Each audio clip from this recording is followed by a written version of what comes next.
Sabe, o que é que faz alguém se manter firme quando tudo ao redor parece empurrar para ceder?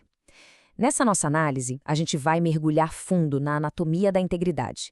Vamos tentar entender o que significa de verdade ter um caráter inabalável, não só naquelas grandes provações da vida, mas também nas pequenas escolhas do dia a dia.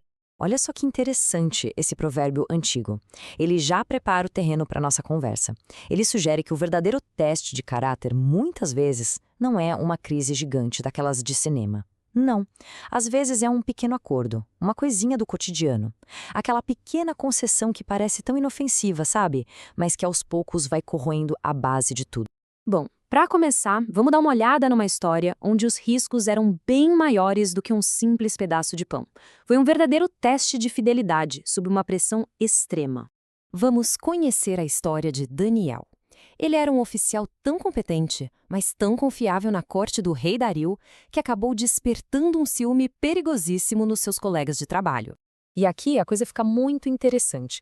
Presta atenção em como os rivais dele montaram a armadilha, foi perfeita.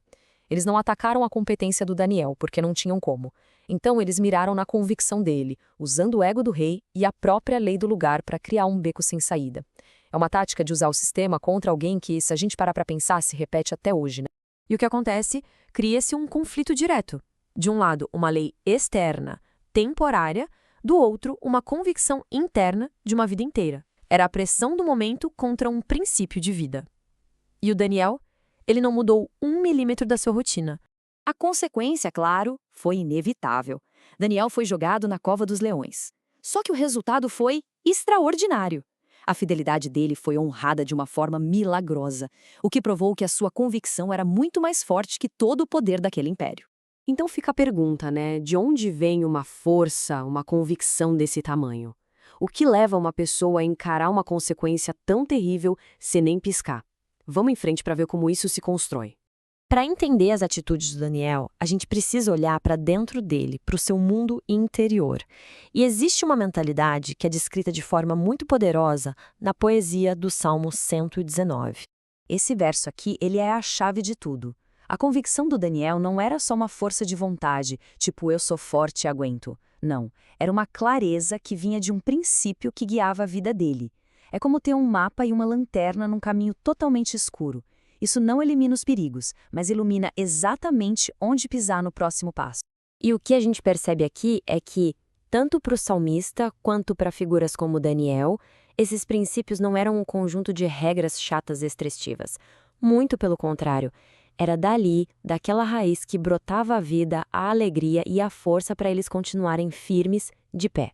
Isso tudo leva a gente para uma questão ainda maior, uma questão de perspectiva. Afinal de contas, por que essa firmeza toda importa? Qual é o sentido disso no grande esquema das coisas? É aí que os escritos do apóstolo Pedro entram. Eles ampliam a nossa visão, para nos dar aquela razão panorâmica, o motivo maior para se viver uma vida de integridade, mesmo quando é tão difícil. O que o Pedro está explicando aqui é que aquilo que para nós parece uma demora enorme faz parte de uma linha do tempo diferente, uma linha do tempo divina, que é baseada na paciência. O relógio, digamos assim, funciona de outro jeito. E essa, no fim das contas, é a grande motivação. É a crença de que a fidelidade que a gente tem hoje, no presente, não é em vão. É como se fosse um investimento num futuro prometido, um futuro onde a integridade vai ser a regra e não a exceção.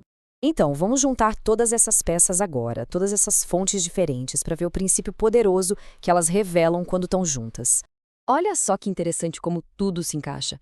Desde aquele pequeno teste do bocado de pão, passando pela ação sob pressão, pelo combustível interno que sustenta tudo, até a esperança final.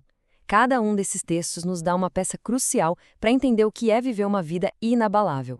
Isso tudo nos deixa como reflexão final, né? Conectando essa narrativa tão grandiosa com aquelas pequenas escolhas, aquelas que parecem até insignificantes, mas que a gente enfrenta todos os dias.